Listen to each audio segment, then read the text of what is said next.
my beautiful friends. How are you doing?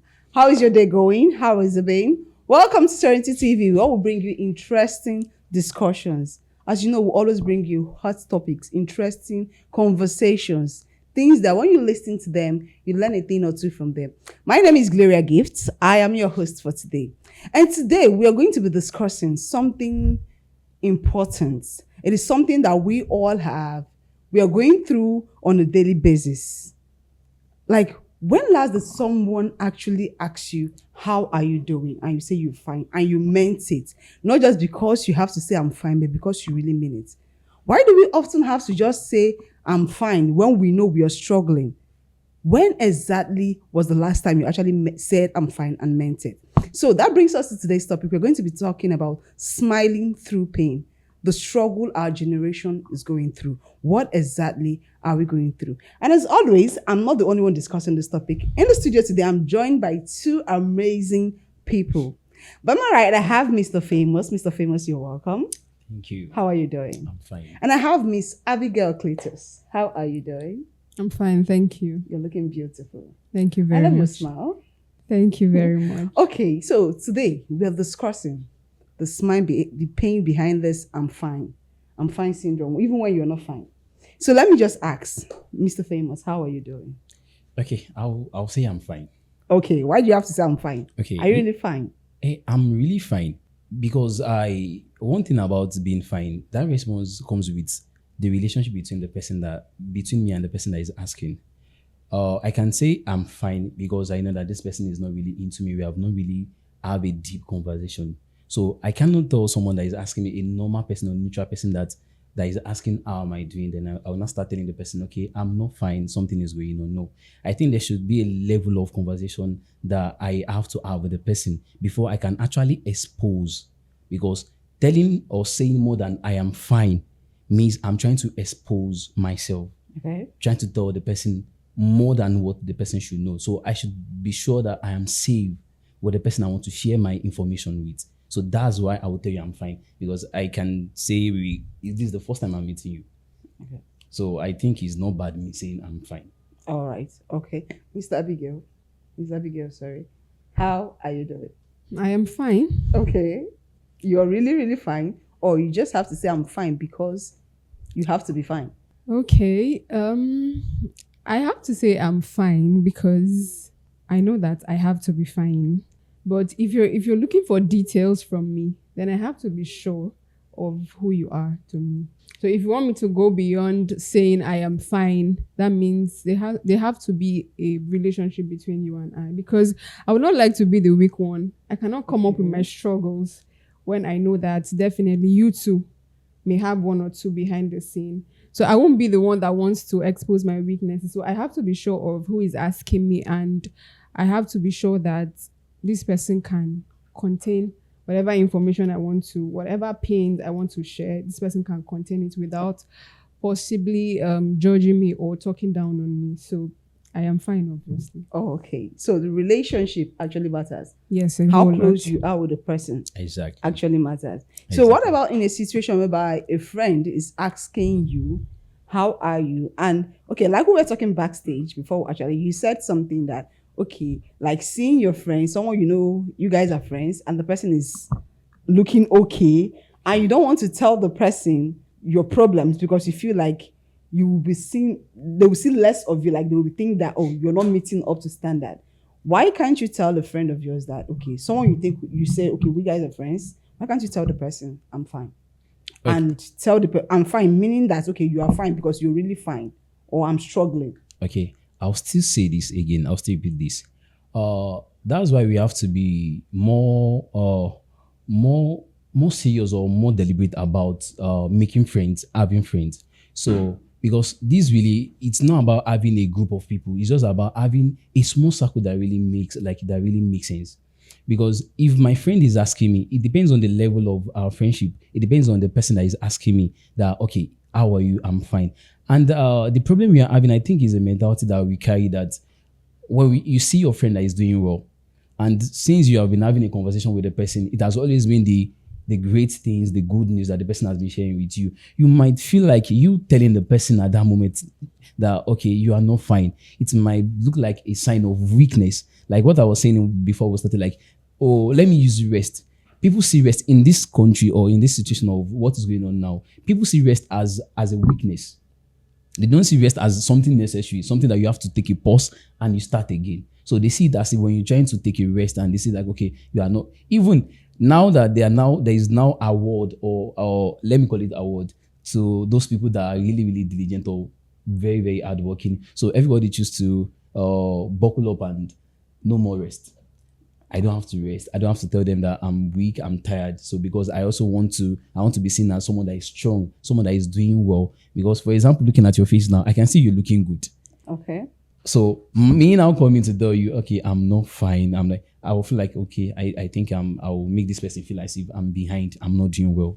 I'm not trying enough. So I think that's the mentality people carry. Like, okay, they don't want to see as if they are weak. They don't want to, even despite the fact that they are friends. But it's still boiled down on the level of the relationship between them and the person. If you are that close, my friend that is my friend, my friend he doesn't have to start telling me about himself before I start telling him mine. Because I know that we are friends or we have been friends and I know things that we have shared together. So he has been open to me then, and I don't see any reason why I have to keep some information to him because we have been a good friend.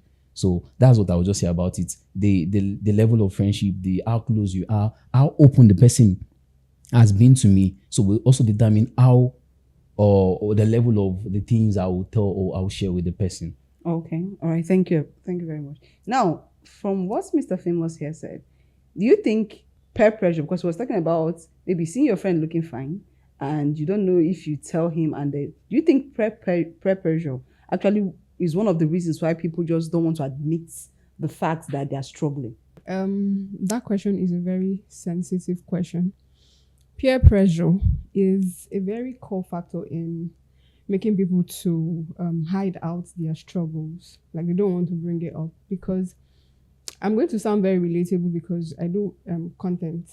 So I noticed that most of the times I put content online, and there was a period people will come to my DM asking that, oh, you're doing so well, you're making so much money from content, your page is growing, can you help us with this or that? Meanwhile, deep down, I know that there's It's really nice nothing coming out yeah. of this thing. It's just taking it one day at a time for me. So for those people now, they can feel highly pressured. They can go into things they're not supposed to. Maybe they were already pursuing a part of their life, but because they feel that, oh, it's now content, it's now Facebook, it's now Instagram, so they'll begin to drift from what they were already doing because they feel that this is where people are making it, or this is what this person has done, and it looks like, because it may not necessarily be that the person is making it may just look like, so this is what this person is doing that makes it looks like the person is already hitting it. So they begin to drift from their success, their own lane, their own success lane, and begin to go in another direction. Okay. All because they feel pressured by what they are seeing. Yeah, not even knowing what is behind. Yeah, what is behind the scene for that person. So peer pressure is also a factor that can make people to hide their struggles. Okay, thank you very much. Now, we've talked about peer pressure as one of the reasons why people hide their struggles, why they don't want to come out and say, okay, this is exactly what I'm going through. Now, let's talk about society. In a society whereby we all are working towards, it's like everyone is in a competition of getting to a certain place. Nobody wants to feel left behind, like I said earlier. Do you think societal pressure is actually one of the factors also that influence people that say, I'm not going to come out and share my problem? Everybody, like she made mention, everybody wants to appear fine. Even online, you see people, like you said when we were backstage, you see people who come out online and maybe they live this flamboyant kind of lifestyle online, while behind they don't even have a thing, because they want people to perceive them like they are fine. So do you think societal pressure is actually one of the factors? Okay, I'll answer the question by using answer to answer it. Okay. Where do we belong to? Society. Yeah. So it means there is no how you can take that societal pressure from what we are discussing. Because, for example, if you belongs to a small community, let me use a community, maybe where you're staying. If you belong to a community, maybe you stay in a place whereby there is a particular thing, there is a culture, there is a thing that people are doing there. You, even if you don't actually believe in that thing, you don't actually have not been doing it before, because you find yourself in that kind of community, in that kind of environment, you might be forced to join, belong to that thing that they're doing there. Okay, let me say it like this. When you're talking about societal pressure, you cannot take social media out of it. Exactly. And look at the way the social media has been. Even when you're talking about the definition of success now, you cannot take social media out of it. People now have this kind of, they cannot even define their own success. Like, they don't even know what success really is because of what we have been exposed to on social media, how people see life, how people see success, how people live their life. And we have forgotten, or we didn't realize on time, that these are going to be a problem that will even affect our own career, our own path, our own ways. Because before you know it, you tend to start shifting away from your own goal because you are not able to define the success. To me, I said success is more like your personal aims, what matters to you, your goals, what you think you want to achieve, what you're good at. This is what I want to be. So, but because of what the social media is trying to portray to us as success, when someone is, you see a young person flashing a car, having a house, a mansion, and before you know it, you start having this kind of, you are behind, okay, I can do this. Like when she said about the content, Yeah. I know of people that start doing content because people are doing content. Not because that's what they want to do. Not because, they're not even good at it. But because that is what people are doing now, that is what is going on in the society. That's where people are making money because of, you hear this one saying, okay, I make this on, for example, TikTok. When you hear people saying that they make this on TikTok, they give them this, and before you know it, you start saying, when you don't even have a business to do there, you start investing on a place where you don't even have to be. So that's, for me, without wasting I would tell you that you cannot take the societal pressure, because even inside the society, you still have family pressure. I think it's still part of it. It's part of it, yeah. Family pressure is still there. A group, let me say friend pressure is still there, and the relationship pressure is still there. So these are the things that are really under society. Like, it's not just one problem. We have so much. It's more like an umbrella that we have so much under it. So society is actually one of the factors that really affect, or that we have to create awareness about it. Like, let people know that, okay, you don't have to be here when you don't have to be there. And this is life, definition of life, and what success really is, and what matters to you. What do you want to do? Where do you want to be? Don't be distracted. Because I think that distraction is one of the, well, I said order of the day. Because like you said, now social media is out there. And a whole lot of things, the good, the bad, the evil, the ugly, they are all on social media. And everybody wants to get to that place. They want to get there. Despite the fact that, okay, you know that I'm not really okay with this. But because Mr. A did it and it worked for Mr. A, I think if I should go into it, it will work for me. Not knowing if maybe I can do it or if it's actually what I want to do. Now, let's talk about comparison. Yeah. Let's talk about comparison. Like Miss Abigail here and Mr. Famous here. Let's take ourselves, for instance, now. You're doing fine. And maybe we are classmates also. And because you are way ahead of me, and I see you, I feel like it's not the same school that we went to. But we're not in the same class. Why is it that you have to be ahead of me and I'm still here? Then this comparison is actually one of the triggers I feel that actually make people do things they are not supposed to do. They hide. I don't feel it's bad for you to come out and say, okay, I'm not really okay.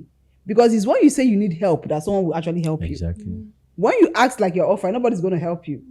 So let's talk about comparison. I want to start from, I like to do more of, I want to be experiential here. Okay, go ahead. Yes. So back home, I noticed something that usually happened. There was a point in my life where the people I lived with, he talked about society. Society is where we live. So our family is where we first live. So where I live, I see things like, haven't you seen that person? This is how she's doing well. I mean, from my immediate family. Yeah. So that comparison was there. It hit on me so hard. Then when I came out, I was like, I don't want to go back to that place because I don't want to face all of that. So even when I know that I was striving, I was trying like a person, like a young person. But because I was always compared to this person, A is doing this, A is doing that, A is living well, A is already married, A is, and all of that.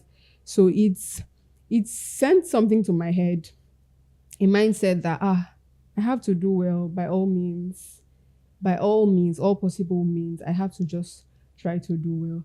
So comparison is sometimes, even when you know that you have to just re-strategize, calm down and re-strategize. But because of people that are doing well, people are already forging ahead, so much ahead, you just want to see how you can hit it. So it's not so good to begin to compare yourself. You just grow on your own pace, as long as you're growing, but it can be on your own pace. Okay, so you talked about comparison and how you felt at that point when you were being compared. Now, let's talk you as a person. That is an experience you went through as a person. At that point whereby you were being compared, okay, A is married, A is well accomplished, and what are you still doing here? How did it make you feel mentally? What mental pressure? Did you put pressure on you mentally? Like, why exactly is my family doing this to me? Okay, it's definitely did. Like, there was so much pressure on me. I felt like I was losing my mind, because I am actually not a lazy person. I mean, I can give myself that thumbs up. I'm not a lazy person, but it felt like everything I was doing was not seen. So every time I hear, have you not seen how this person's child did this, bringing this back home and all of that?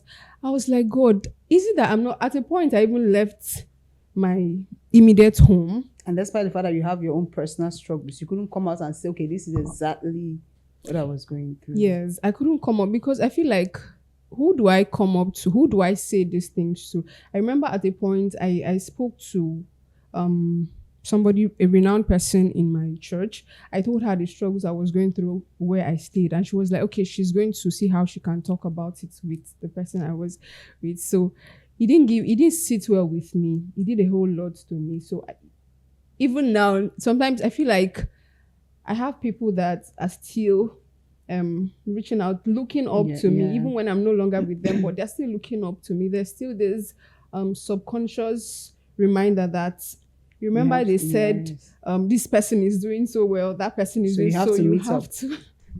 I get it. Yeah, I get it. Wow, that's quite okay. Okay. Actually, as for me, I will say, when you're talking about pressure, you're talking about comparing yourself with someone else, I think it's in two ways. Okay. It actually have a positive side and it has a negative side. See, it's actually good when you see your mate doing well and you try to compare what you're doing at that moment, or the job or where you belongs to. You try to compare yourself with that person so that you can push yourself, not really be hard on yourself. When you look at what A is doing, to me, I'll see that as if we are trying to look at how well, like, your performance. For example, if you're in a class and if there is no position in the class, if we don't have any position attached to results, probably we will not have some people trying to make effort. Yeah. Trying to at least double up. Let me just use that.